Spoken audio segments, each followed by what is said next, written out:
Okay, so as the final weekend winds down before the US election campaign, candidates are making their final pushes ahead of the election day, November 5th. And to discuss this, we have with us former senior Indian diplomat Prabhu Dayal on the show.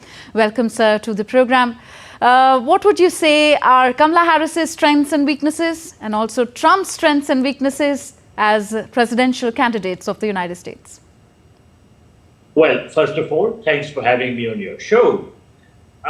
Their strengths and weaknesses are as perceived by different sections. You know, if you look at the American media, you will find that there is a deep division in which section of the media considers the chances of which candidate as being stronger. Nonetheless, you know, as far as voters are concerned, they are definitely going to be swayed by the respective positions of the two candidates on some important issues. Now, one important issue is inflation.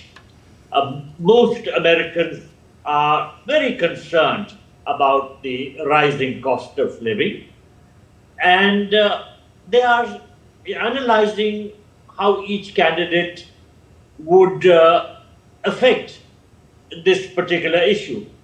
The success of the Biden administration has not been much. But Harris has promised to bring down costs and increase economic security for all Americans. Of course, Trump has assured that he would do everything possible to help the average American have a good chance of surviving this extremely rapidly rising inflation. Now, another very important issue is the housing prices. It's a critical issue, and buyers are facing pretty high mortgage rates. High interest rates have left stagnant markets, and there is also a lower supply and costlier rent phenomena. You know, when the prices of construction go up, the supplies of homes come down, and likewise, the availability of homes for rent is also lesser. So people are concerned about it. And both candidates are focusing on this very important issue. I think immigration is a very divisive issue also. And Republicans are highlighting what they see is a list of failures from the Biden-Harris administration in regard to illegal immigration. Trump has repeatedly harped on this. But of course, there are some related aspects like racial and ethnic issues, which are all being seen as connected to illegal immigration. So both candidates have been focusing attention. I'm not sure whose case is more convincing, but there is no doubt that many Americans are concerned about how illegal immigration has gone up during the Biden administration. Again, let me mention that abortion is an important issue. Harris supports abortion rights and is making this issue of reproductive health care central to her campaign. Trump, on his part, has said that he won't sign a federal abortion ban, although he was seen as being an opponent of abortion. But he has now said that he would like to leave this matter to the states. So these are some of the major topics which are under discussion amongst the voter base. And it remains to be seen how, by the time the election day comes, the voter base is more convinced about the suitability of which candidate. It's a very tight race. Yeah, it's a tight race. I understand but it's like why? 48% in favor of Trump and 47% in favor of Harris.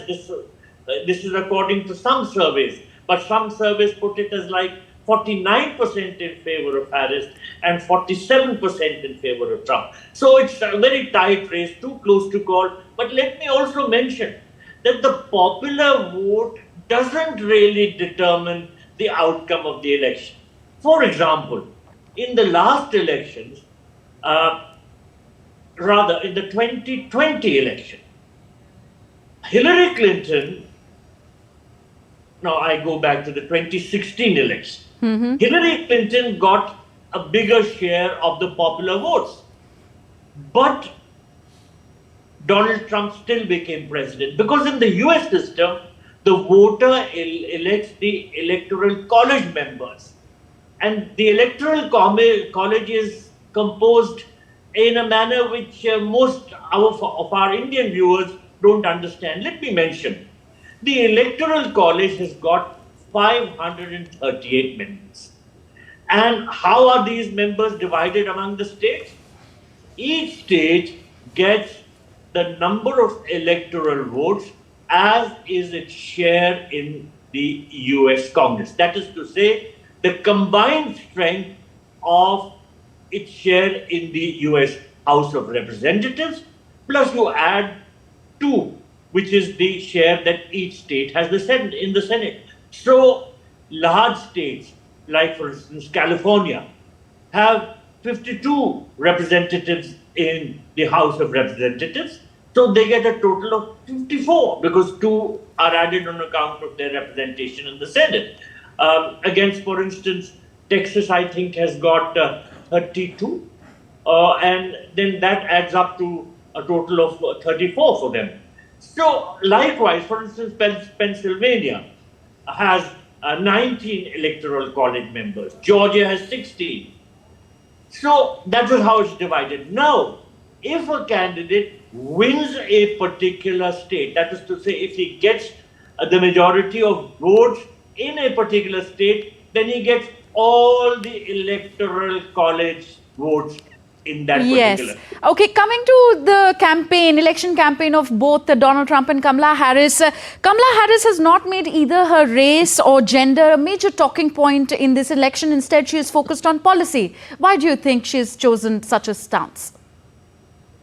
Because I think she wants her campaign to be more broad-based and to have a greater outreach. Now, if she had made it more gender-based, then there was a danger that she would have alienated the other gender. For instance, there were some indications earlier that she was going to try and appeal to more women, because certainly, since she is a female candidate, she would have an appeal to women voters. But then she would have feared alienating the male voters.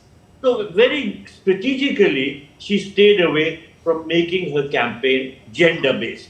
Rather, she tried to make it more broad-based.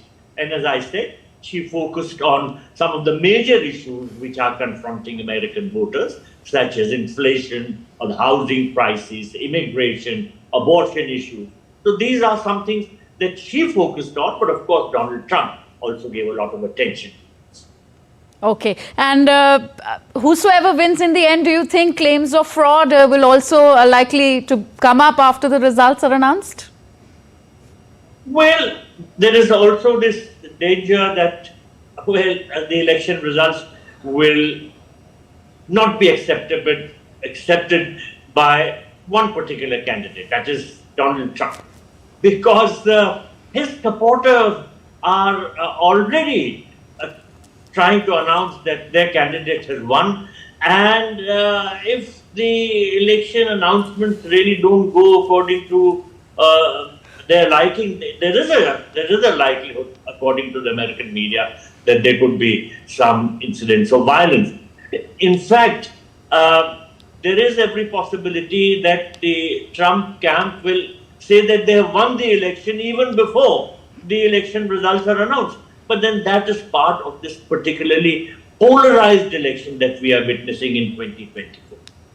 We'd like to leave it here. Thank you very much, Prabhu Dayalji, for joining us on DD India News. Thank you.